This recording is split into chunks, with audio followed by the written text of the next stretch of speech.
Tai jo, man jinai yra tokia moteris su labai daug gyvybės, daug galios, bet užaugusi kažkaip apribota kitų kažkokių projekcijų, kitų balsų ir dabar tas laikas, kada, nes tas prasmės klausimas, kam ir kodėl aš čia, tai jis ir ateina, kažkokiu metu, kada pradedi galvot, kad nežinau, nebepatinka, kaip aš gyvenu, kažkas man netinka, nepatinka.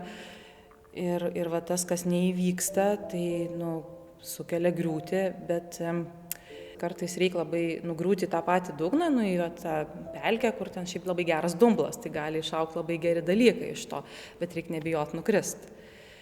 Man Jerma tai kaip raudonoji knyga Jungo, ten viskas tas toks, kur apie dvasią, apie sielą, apie tokį, ne paviršių, bet gylį, bet kad reikia ir drąsos į tą gylį eiti.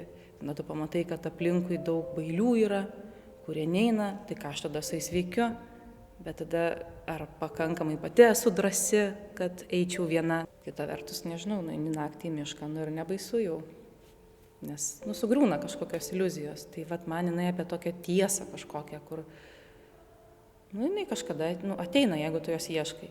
Tai man faina, kad jinai ieško. Tai toks labai gyvybingas personažas.